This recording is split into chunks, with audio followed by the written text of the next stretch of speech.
And the good news is heat won't last forever, but the reality is it's still going to be here for a while. Right, absolutely. Let's get things back over to our meteorologist Adam Claibon now, tracking the latest with our forecasts and this excessive heat warning. Yeah, excessive. Today is definitely the worst of it. Tomorrow we're going to start to see some relief on the way. The coast too, immediately coastline. I think we're going to already start to notice that here into the evening and into tonight. And then you can see areas farther to the east still under this excessive heat warning, even across the eastern side of the state. They've just been baking over there as they've been seeing a lot more of the temperatures in the 100 plus territory, just like we've seen a few spots over on this side of the mountains too.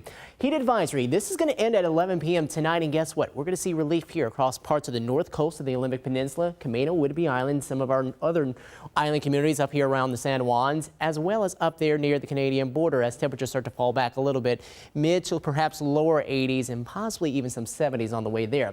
But it's farther to the east that we're keeping an eye on things right here along the western slopes of the Cascades. Thankfully, again, we're starting to notice that we're at the end of this event. 10 p.m. tonight, this red flag warning will end, and we're going to start to notice a little more moisture coming back to our atmosphere, helping things out as far as the fire danger. But I think still here, closer to Puget Sound, with the higher temperatures tomorrow, we're still going to have to really be careful with anything outside.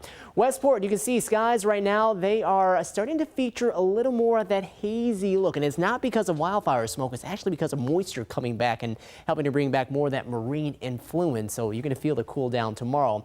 Here in Seattle, well, yeah, a little haze in the sky. That is wildfire smoke, but that is also going to be heading out if you're with more of a westerly wind coming back for the time being. North at 14 miles per hour. Current temperature still pretty hot out there at 14. Check this out right here. You can see how the wind's coming from the north here over parts of the Kitsap Peninsula and parts of Puget Sound, while we're seeing more of a westerly wind that's going to cool us down across Grays Harbor County and even across parts of the north coast too, after we saw temperatures in the 90s today, and we're still sitting there at 93. Expect those numbers to drop quickly into the night. 72 in Hoquiam, quite the contrast there in temperatures, while seeing more 90s, 100s still out there in Shelton and right now Chehalis.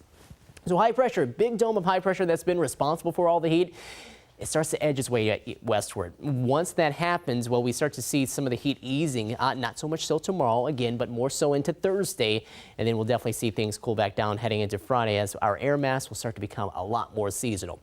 Lows tonight will drop down into the upper 50s in Bremerton, Shelton, and in Olympia. And that is cooler than the previous nights, due in part because of some of that westerly wind starting to come back. Still holding on to some of the warmer temperatures here around parts of King County, mid to upper 60s. Still not the most comfortable to try to sleep in, and really not the most comfortable even to open up your windows. We'll get up to 87 heading into Thursday, but tomorrow still in first alert mode. We're at 90 degrees. 70s come back for us Friday. We'll keep them through the weekend. Looks like a small chance of a shower or a storm up across the mountains on Monday. Drying out, but staying a bit cooler and more seasonal again by next Tuesday at 75.